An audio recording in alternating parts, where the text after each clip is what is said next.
Hi, everyone. Thank you so much for joining me. This is Susie Church Brown. I have a very special guest here. Um, it's my pleasure to introduce Dr. Huong Diep. She is actually, let you tell about yourself. Thanks, Susie, and thanks for having me on today.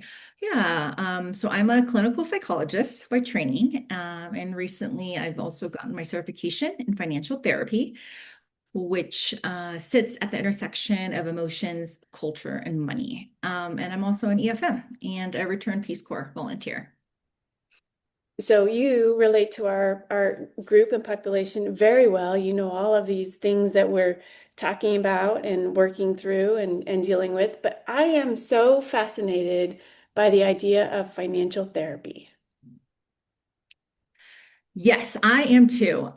Um, and a lot of people have asked me how I got into it because it was not something I learned in graduate school or wasn't a course that was offered back then. It is slowly being offered now. So the field of financial psychology or financial therapy actually started in 2008. So it's not that old. And I stumbled upon it maybe a year-ish ago during January of 2025. As we know, there are a lot of changes happening at the time and potential rifts and just different changes. And I noticed myself getting very anxious about my partner's job stability, and starting to do a lot of research and, was wanting to cancel vacations and tighten our budget. And yeah, I think I just started asking myself, what's going on here? And as we know, that oftentimes research is really me search. And so I was really just trying to understand what was happening with my brain and why I was getting so anxious. And that led me to the field of financial therapy and understanding how my history, any potential underlying trauma with money, especially as a child of refugees, that money had a lot of weight and meaning in my family. And so I think once I was able to understand that, that I ended up then pursuing the certification and really starting to bring in more the topic of finances and wealth, even with my clients who I've been seeing for years, who still that felt like a taboo topic. That's so interesting. And it's so funny that like culturally our our welcoming of talking about money is just it's just not something you ever talk about, at least in our culture. I think maybe that taboo is starting to become a little less so because the way money is just so much more visible in some ways. I don't know. I'd really like to delve more into like money and emotions, etc., um, with kids. But first, tell me a little bit more about, you said your parents are immigrants. And so what was that? How do you imagine that whole financial security piece has impacted you? Definitely. I thought a lot about this. And that, so yeah, my parents are boat people from Vietnam. So they left after the war. My mom was actually 7 months pregnant with me when she left. And I was born in a refugee camp in Hong Kong. And so, as you can imagine, and that they had to leave everything behind when they left and start anew. And then I think even the stories that my mom shared with me of definitely so much instability after the end of the war and people coming and taking your house or taking your belongings without you knowing. And so I think there was always a lot of anxiety and scarcity that was obviously for good reason within my family of origin. And then definitely upon coming to the US and really struggling to make ends meet and being on food stamps and depending on some government assistance for quite a while. And so I think that growing up, I always knew that money was something that my parents struggled with, and that it was something and that's why they pushed education, right? That they're like, okay, education will be freedom and it will, be able to get you to a place where you will have a quote unquote better life than us. And so I think a lot of it was related to ambition and honor and pride and sort of being able to prove to whomever, right, that we can land in a new country and survive and not only survive, but thrive. And so I think I definitely internalized a lot of those messages myself. And I always joke that I'm a recovering overachiever because so much of it was still in recovery, pushed upon me as part of, but just survival, right? Because I think it was this idea of knowing that I didn't really have a backup in terms of parents who maybe not for lack of want, but just maybe wouldn't be able to financially support me as maybe other families could. And so I think it definitely gave me a lot of determination, but I also recognize it also gave me a lot of anxiety and worry, and that being leading to kind of what you mentioned about how some families don't talk about money. So maybe they have more of an avoidant script, right? If we're talking about these financial scripts and narratives that we inherit. And for me, definitely I inherited the vigilant script where it was always like, well, you never know. Right. So you just always got to save and you never know when the other shoe is going to drop. And so, and in so many ways, I think the vigilance script has helped me, but like any coping strategy, it also has the other side where maybe it can be limiting, right? Especially if it is, yeah, not allowing one to enjoy, um, their life and maybe just going out and treating themselves to a cup of coffee or a massage or whatever it is. And how do you think that translates to kids? Like for if you have that sort of like vigilant holding on, saving, how does that translate then to kids? Yeah, great question. I mean, I think the more and more we're learning about nervous systems and nervous system regulation, and that and how, especially for parents and children, that there is a co-regulation that occurs, right? Like you know that when your baby is crying, right, and if you're feeling anxious and nervous, that the maybe as you're holding your baby on your chest, that they're going to need maybe for you also, right, to be calm and regulate. And then their breathing and their heart rate helps calm your breathing and heart rate. And then both of you kind of get into, with that bonding, have more oxytocin, right? And kind of the feel good hormones. And so I try to explain that as that what in terms of your financial narratives. And as much as parents will say, oh, might be saying verbally the right things to their kids about money or whatnot. But in terms of if what they're feeling inside and their nervous system regulation, if they're, let's say, very anxious or fearful or angry or scared when talking about money,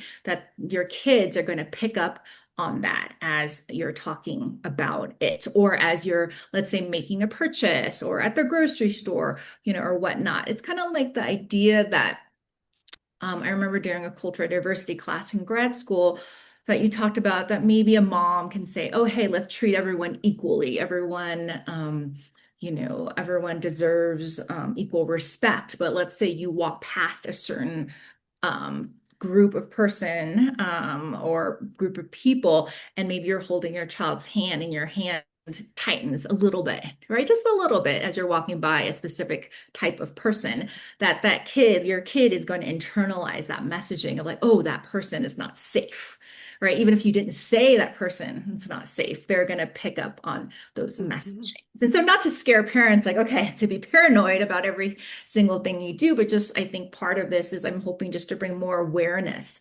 right? Because I think I always tell folks, yeah, we all have things that we're working through, but the more that we can just be aware of what our own stuff is, then maybe we can try to not project that onto our kids. Yeah, and kids are just like little sponges and monkeys in the sense of like they absorb everything they see us doing. They may not necessarily be able to parrot it back, but like they absorb it. But then they also monkey what we're doing. So then they will start to like, oh, mom's tense around this particular kind of person, so maybe I should also be tense around this particular kind of person. Like you just said, maybe we shouldn't be trying to scare parents into like being aware of every single reaction that they have. But yeah, it's very interesting. I wanted to ask you, so you're referring to your experiences as um, growing up. I think our foreign service kids especially have such a unique experience growing up in that um, our circumstances, when especially for overseas, is so different than what this same family would be experiencing stateside. Um, we are one of the amazing parts about being in the Foreign Service with your kids, raising them overseas is, um, you're living a lifestyle that is, um, I don't want to say like you're living like the wealthy, but in many cases you are because at least in our countries that we've served, we are not we are of a different socioeconomic status, right? And where we are living in the capital, we are working with, highly educated, highly capable individuals. And our kids are going to school with, usually the more wealthy families because they're going to an international school that's extremely expensive. Um, our US salary compared to the local salary is exponentially larger. So we have different the socioeconomic status don't even compare. So that's what our kids are growing up with. What are they getting from that? Like that's such a weird dichotomy because then when we come back to the States, we're like, oh yeah, no, we have to use coupons and we go to the movies to the matinee because it's a third of the price. And it's a weird message that they're getting. Yeah, 100%. And I know that on the podcast, you all have so eloquently talked so much about navigating the cross-cultural differences and the pros and cons, right, of growing up as a third culture kid and sort of maybe the code switching that has to occur, right? Because as I work with a lot of families, I think it is one of those things where even as you mentioned, maybe coming back stateside, and that maybe if they have friends stateside, that they're more aware of like, oh, maybe I shouldn't talk about all the traveling that I've done or all the different places that I've gone to, right? And that some kids or some families I've worked with, sort of have a conversation of, oh, we don't need to list all the countries we've been to, or, as a way of showing off or something. Because maybe, yeah, for somebody who's just more based stateside, that they don't have the opportunities to travel quite as much when you're located abroad and maybe have a little bit extra resources to travel or just easier to travel when you're already in country. And so I think for, even as for us adults, it can feel like whiplash. And so you can only imagine for the kids that, yeah, at some points, whether the kids are coming from maybe when they're stateside, they're coming from a different SES, or maybe they are around other people who look like them, or maybe are able to, attend maybe the parties, right? I tend to hear a lot about birthday parties and that the birthday parties are kind of very similar, right? In terms of, oh, we'll go to a park and have some pizza or whatnot. Let's say that's the more quote unquote typical American birthday party. But oftentimes what I hear is then when you're maybe abroad and in certain countries where you are in the American school with, other diplomats or royalty even, or just other folks, right? Business owners. Of the host country, that maybe their parties are going to look a little different. And that I've seen then that either create, the question of the kids coming home to be like, are we poor? Right. And the parents having to talk about, okay, just everything's relative, right? Or maybe wanting certain things that, okay, our parties are not going to look like so and so's parties. So I think having to sort of really help readjust and recalibrate.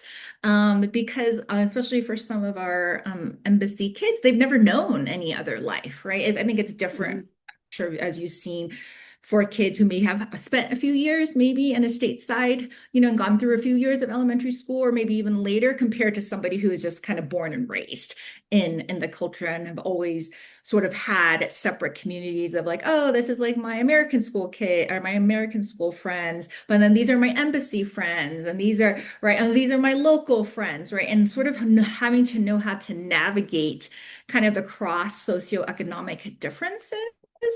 And that I think for some kids, especially some of the more sensitive ones too, there might be a sense of guilt because of their privilege, and especially recognizing that maybe they have access to certain things that maybe some of the local kids don't have. And then, especially, I mean, if we want to bring in culture and race into this, that especially for I think I've seen for a lot of kids who come from maybe a more marginalized background or historically marginalized background in the US, but maybe going abroad, maybe then they're seen more kind of lumped into just Americans, right? When they're like, no, but I'm African American, I'm Latino American, I'm Asian American, whatever it is. So I think too of kind of piecing out the identity piece can be difficult sometimes, and especially when kids, especially when they're younger, they just want to belong, right? They don't want to feel unique or different. That's actually not cool. They just want to be like everyone else and just blend in. And so I think really helping parents, empowering parents to figure out ways to help them almost cultivate their own sense of identity and groundedness, no matter what country or what post they're in. I mean, and that's such a challenge because I mean, how many different identities do you have to label yourself with? And label is a bad Yeah. has a bad connotation, but like you have to like own that. Like I am. I am an American. I am this. I am that. And then to then help translate that to your kids so then they can like try and figure out where they fit in that whole thing. I mean, I think third culture kids as most diplomat kids kind of fall into that category. Like they don't really know what to call themselves.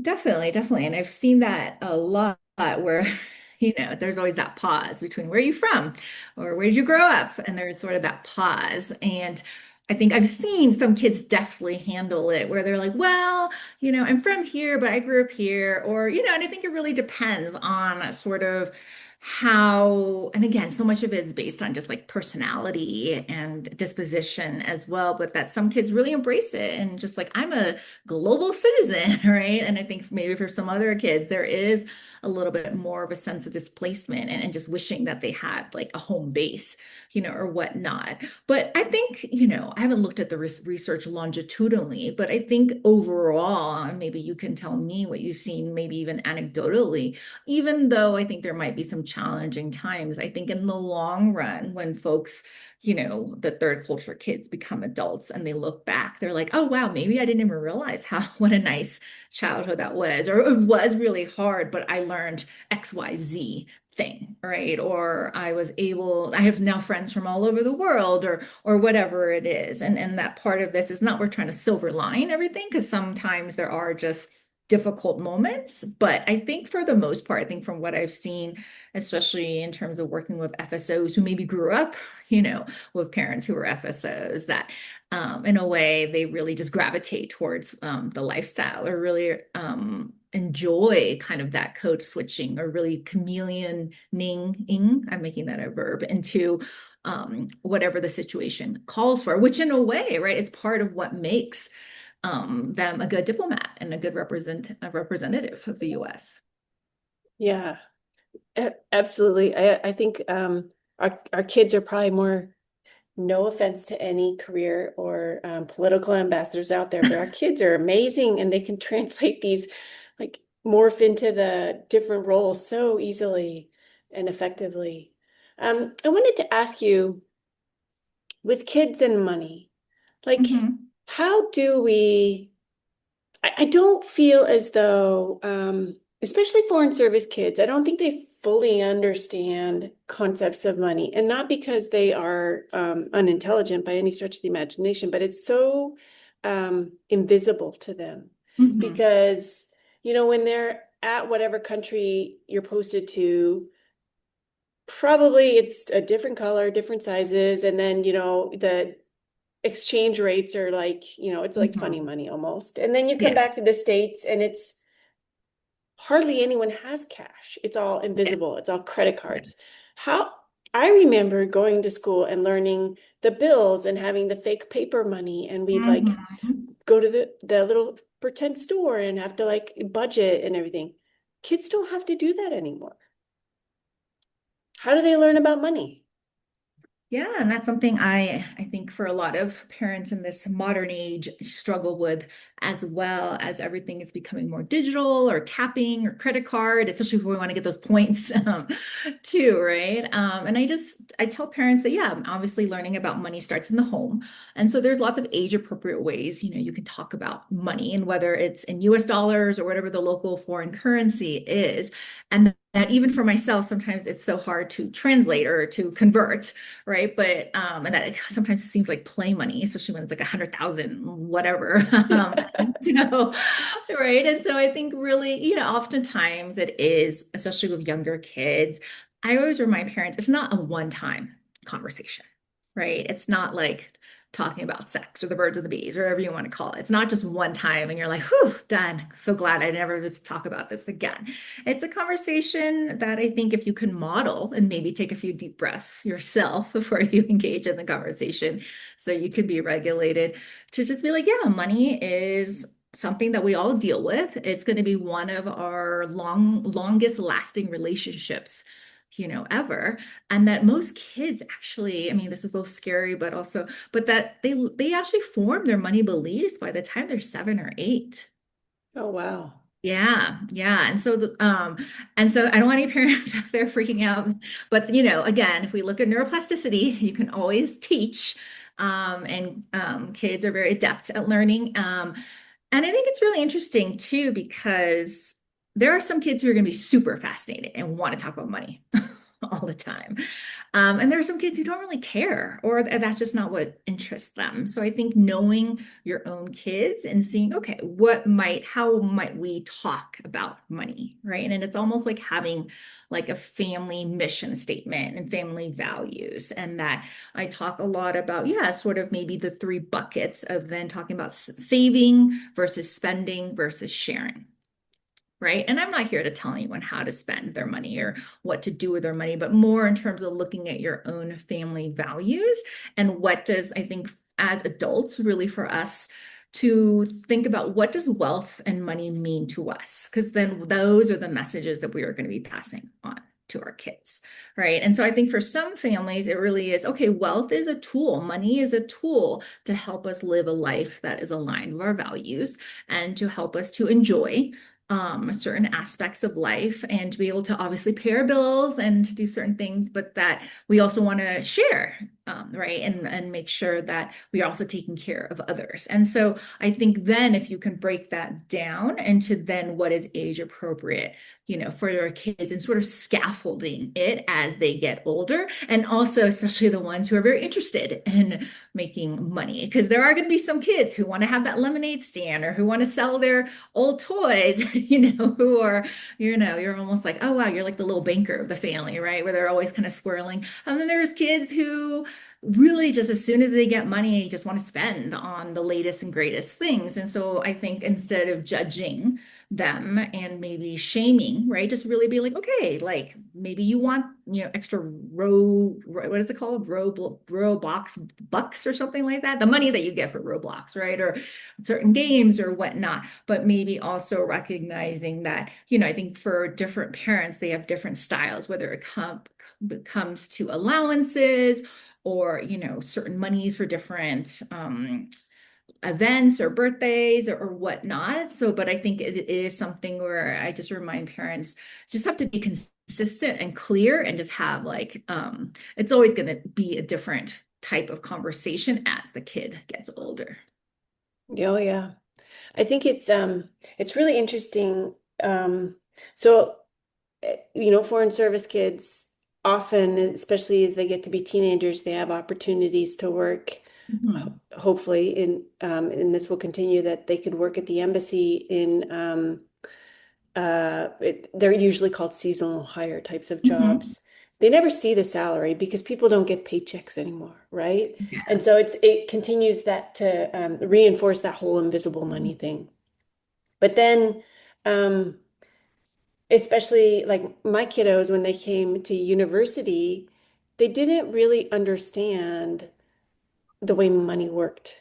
And Mm. um, and then because they pay for everything with their phone and they just tap it, it my there have been many complicated conversations about credit cards and credit debt because um, you can keep spending even though there's nothing there. And they're like, well, Yeah. but we never really saw the money in the beginning. But then they Yeah. never really have that opportunity to go and apply for the job and, have the Mhm. interview and then earn their p place at Yeah. whatever location. And then Mhm. um, it's just such a disconnected sense of their being and money. Definitely. We know that for embassy kids who are, yeah, maybe of age, or normally if they were stateside, right, maybe they'd be able to get a job at the local pizza shop or, you know, mow some lawns or whatever it is. But definitely living abroad, they're not going to get that same experience in the local economy. And that even in working within the embassy, I think for some people, they're like, oh, that's like another little bubble, right? And then oftentimes, right, mom and dad will still pay for their lunch at the cafeteria or whatnot. And so I think part of this is knowing sort of the parameters and some of the challenges. I think it is then of really having that almost it's even more important to have those conversations and maybe it is of having to work with actual money and bills, right, that even when kids are young, I love having them go be like, hey, go pay for this right, go pay for this, go. And part of it is just even socializing and having them talk to the storefront owner, but part of it is then really being like, okay, well, how much change did you get, or how much, for them to understand how much things are, because I think that's one of the things too that I hear from children and sometimes from their parents. It's just like they have no idea how much things cost. And as we know with inflation and stuff, that oftentimes what we think is I don't know, a gallon of milk, that's going to be a lot different from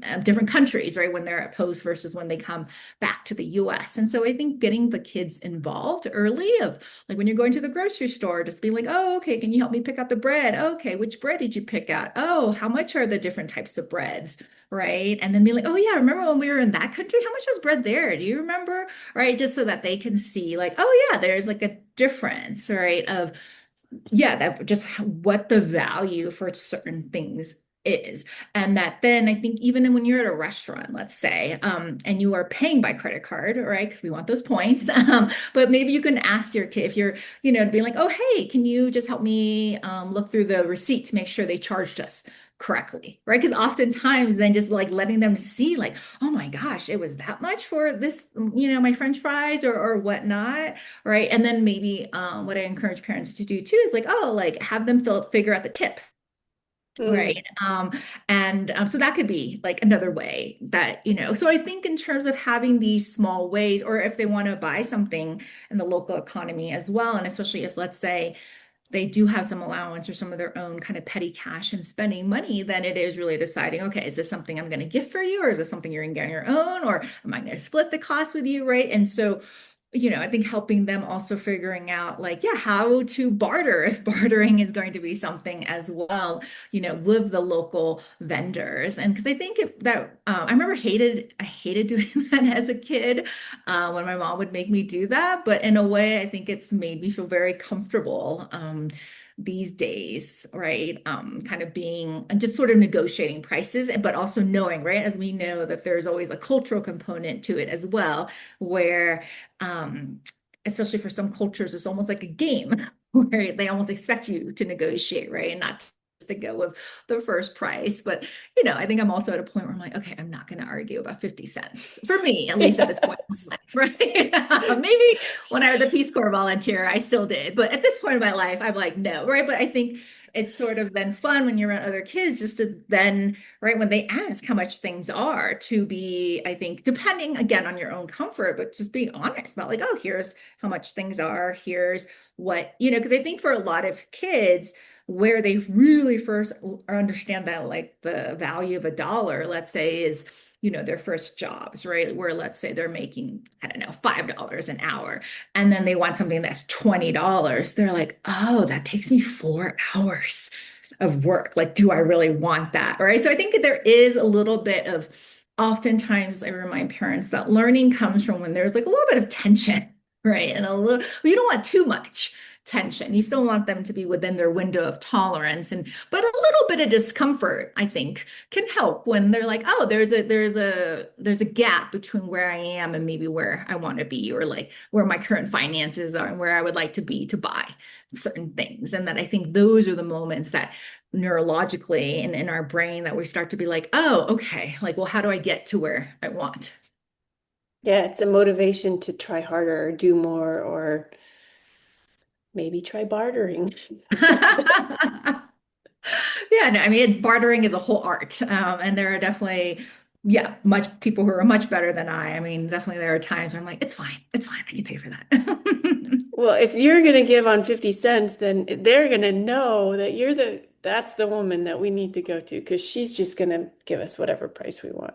They Yeah, can no, read that whole body. yeah, no, it's always so funny, right? Because I think too, and I think this happens a lot too, where there is a little bit of privilege and guilt that comes up where I'm like, okay, like how much does it take me to earn 50 cents and right being at a certain place? But then yeah, I think it's such a nuanced moment where I definitely know when I leave. And I know this happens to you, Susie, where like, you leave a situation where you're like, okay, you know what?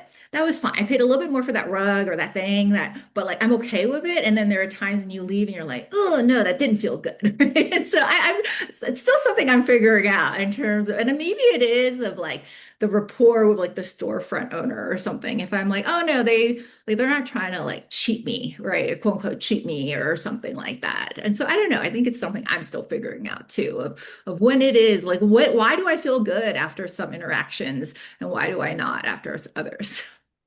I think there's a definite art to it. And there's only one purchase that I regret not making. But for the rest, I feel like you have to kind of go into it with like, well, if I get it, that's awesome. If I don't, someone else will enjoy that. Um, but yeah, there's one painting that I regret not paying that extra money for, but it is I what know. it is. Yeah, we all have those moments where you're like, "What did my principal like sort of take over for?" Right? You're like, sometimes our principles are sort of a detriment, right? But speaking of which, I think what you talked about was kind of that delayed gratification, right? So I think that's an important concept too, especially these days when I mean, I've had like kids around me being like, well, can't we just order that in Uber Eats or like, can't we just have that delivered or right? And I have to remind them, back in the day, like there is no such thing as these apps. And you would have to physically go to places or call them up on the phone or whatnot. And so I think too, of recognizing that for parents, it is, especially in this modern age, an uphill battle as we are fighting against technology and AI and all this stuff. And I'm not a doomsday of like, oh, AI is going to take over or any of that stuff. But I think just knowing the reality of what we're living within, and then to know then, okay, when everything is so instantaneous and can feel so instantaneous, for our kids who don't know different, then how do we almost put a little bit more friction into the difference between what they want versus when they can have it or kind of that delayed gratification. It's almost like that marshmallow test. Do you remember reading or ever I talking with? love that. Yeah. Yeah. I personally don't know if I would have passed the marshmallow test when I was a kid, but regardless, right? I mean, I don't think it's like a correlational study by any means, but I think there is a little bit of just like, oh, can you help your kid sort of regulate their nervous system and just being like, hey, yeah, I see that you're really angry, or I see that you're really upset that you can't get that thing. And it's okay. It's okay to be mad that you can't get it. Right. And so I think really being able to, for parents as well, to tolerate. And it's really hard, especially when you're in the middle of a store and they're screaming and throwing a tantrum or, whatever it is. Right. And in a way, sometimes we do want that quick fix of just like reducing, like just kind of turning off that pressure valve. And even for ourselves sometimes, right? I think about the dopamine hit we all get sometimes, especially from with living abroad sometimes and, getting that like email that there's a package waiting for you. And so, I think just knowing, I think the more we know about how our neurobiology and how our brain works, and then I think we can have more compassion for ourselves and some of the very irrational ways that we go about money. Because 80 to 90% of our decisions about money are actually driven by emotions and not rational thoughts. Really Yeah, yeah, that's what they've discovered in research looking at like behavioral finances and economics. And then, yeah, maybe next time you can kind of see for yourself the next time before you click purchase on something, just take a second and just kind of notice where you are emotionally. And either you're hoping to, as humans, we're always hoping to either seek a feeling or we're trying to run away from a feeling. interesting. I have noticed I've been much more thoughtful about um my online purchases, partly because we're evacuated and I don't know how long we're going to be here, and so it's hard to know what the ship to address Mhm. should Yes. be. But then also, I have found that what I'll do is I'll consider something. Oh, I'll kind of do the research. Where's the best place, quality, etc. But then I'll leave it sitting in the cart for multiple days, and have found more times than not that I'm like, yeah, I guess I don't really need that.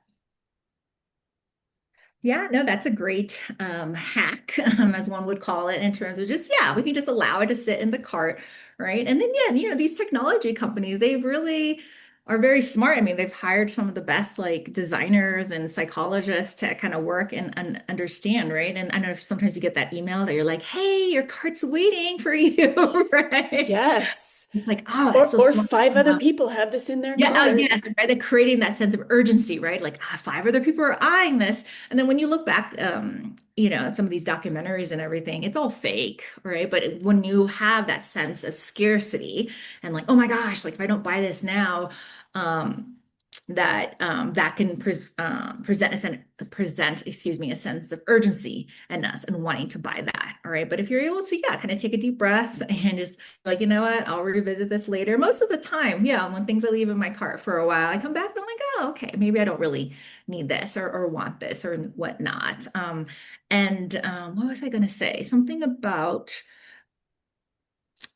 because then also, I think one of the other things too, in terms of you just understand about like dopamine and how it just gives us like a little bit of rush, right? When we're buying something. And especially I think for folks living abroad too, yeah, sometimes, when you're having a hard day or having a little bit of culture shock, right? That yeah, something from home, or something that like feels familiar can be just kind of soothing. And then I remind folks, okay, well, what other ways can you connect with people or do something else or make something, right, that might bring you that sense of home, and comfort. But then yeah, there's also moments when you're like, no, we really just, especially if you just landed at a post and didn't have something or are waiting on your UAB or HHG to arrive. But then the funny part, right, is that we're all going to end up with multiples of things sometimes by the end. So, And if you're buying it from the States and it's electronic, it's going to be 110 versus 220. So then you have to deal with the whole transformer and plug, and yeah, that's another way to convince yourself not to buy whatever it is, um, if it's electronic anyway. This is super fascinating. I could totally go down this emotions and finances um, conversation for probably hours, but I'm trying to be respectful of your time and that of our listeners. Like we've talked a bit about cultural influences on financial beliefs. We've talked about kids and finances and helping them to like really understand um, like kind of what's underneath money and how like the cultural implications, et cetera, helping them navigate money and value. We've talked about the modern conveniences and how that can both help and hinder, especially a young person learning about money. A little bit about emotions and money. Um, do you have any, well, and I also want to give you the opportunity to kind of talk about yourself and your services that are out there, but do you have any summary thoughts or comments when it comes to financial, um, the emotional side of finances? Definitely. I think another common topic I see amongst parents and their worries, right? Because usually the main worries parents have are, is my kid gonna be able to find a job? Is my kid gonna be able to find a partner or someone that cares for them or loves them? And just in general, right? Is my kid gonna be like, okay, they're gonna be happy and well adjusted? Right. And so I think across the spectrum, I just remind parents when they have those worries that that is very common as part of being almost what you sign up for being a parent, right? And that in one of the other worries that I'm slowly starting to see creep up a lot amongst embassy families and maybe for those who have more resources is this fear that and especially amongst maybe somebody who identifies as growing up more impoverished or like a second generation American or whatnot, is that they identify so much with having this hunger, right? And this drive and this motivation to succeed. And a lot of parents are just afraid that my kid's life is too easy and Mm, too soft now, right? And that a lot of kids actually nowadays are like, oh, I'm fine staying home with you and like living within your basement for the rest of my life or going to school close by, right? Which maybe for some parents that would be their dream. For some other parents who really want maybe a more traditional like launching and want their house back, right? That there is this fear. And I just remind parents that, yeah, maybe they're not going to have the same hunger that you did. And it might be like a literal hunger too, right? Especially for people who grew up with food insecurity and whatnot. But we can still, in terms of looking at Erik Erikson's developmental stages, so he is a famous psychologist who talked about the different stages that children and adults that we go through, right? And that if you are able to master and feel good as you and leave one stage and get to another, that then it will, ideally lead to a well-rounded human being. And so for a lot of kids between 6 and 12, it's between learning mastery over something, right? And it could be something small as being able to tie their shoelaces or being able to read. Maybe it is being able to manage some money or whatnot and be able to save up for a video game that they like. But I remind parents too that maybe their hunger, excuse me, is going to look different, but that in terms of if you can master a sense of competence, that's really what's going to build some, self-esteem. And so I think maybe instead of seeing it as they're just going to be a different type of hunger and a different type, but if you can really instill curiosity, I think in your mhm. kids as well, I think that's one of the things that overall research has shown that will lead to greater life satisfaction, and especially can also, for folks who are older, prevent dementia and Alzheimer's, is this constant curiosity about life and wanting to learn, and that the desire to learn is one of the best things that can actually be a deterrent to depression and anxiety and whatnot, is if you have a curiosity about yourself and a beginner's mindset, right? That we can all learn. Kind of the idea of, you can always teach an old dog new tricks sort of thing. But I think really looking at just really having some compassion for ourselves and our kids, and that, yeah, we're all kind of learning in 2026 how to live in this current day and age of all are the benefits of modernity and technology, but also some of the drawbacks, right? And that there were no history books to prepare us for this current moment. No, it's so true. And I think the other thing that I regularly remind the other adult in this house is, but you can't compare the experience that the kids are having and calling them too soft or whatever, because what they're Mhm. experiencing is completely different than what we went through. And Mhm. I too, my parents were immigrants as well, and my experience was completely different than his. And Mhm. so just like to understand that you can't say, well, when I was a kid, blah, blah, blah, because it doesn't really apply. And we have to kind of support them, our kids, in their particular path as they're going through it, and helping them, as you just said, like invest in curiosity and trying to just continue to learn, because there's is it should that should be our insatiable hunger right there, is like, what more can we learn? How else can we improve? So I really appreciate that thought. Erickson is he's he's he's a smart guy. Yeah, yeah, I'm sure you're learning about him too, right? I am in my courses. Yeah, I am definitely learning a lot about all of the developmental theories, and they kind of like muddle together in my head at this point still. So, um, Yeah. Hong, tell us about what might you do for our Fern Service folks? Like, I know you have a website, which we will, of course, link with the show notes. Um, what do you have on offer right now? Yeah, I mean, I work with adults, primarily adults, even though my training was with children and young adults, especially with everything over Zoom, it just makes it a little bit harder. And so I primarily work with adults, families, couples, in terms of there's sort of the quote unquote regular psychology side that I do, whether that's anxiety, depression, life transitions. I specialize in working with FSOs and EFMs, given that I have the lived experience as well, and any type of expat or just folks who are experiencing any type of life transition, right?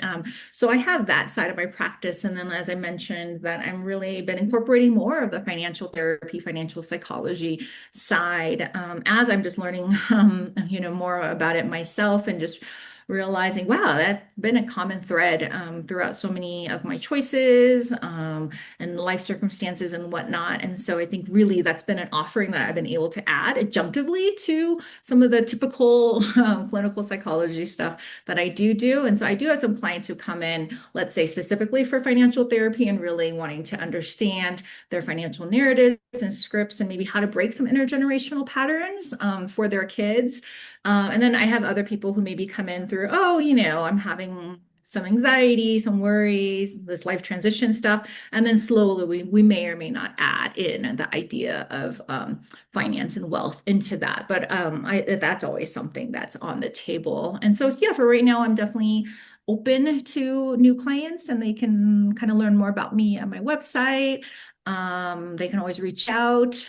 We can have an initial consultation call just to see if we would be, a good fit. Because I always remind folks too that ultimately, there's so many different like approaches and theories and models, but ultimately it's all about the relationship between the therapist and the clients or clients. And so I always want to make sure that the clients feel very comfortable and safe. And especially if you're going to be talking about some difficult things, you want to feel like that this person understands you.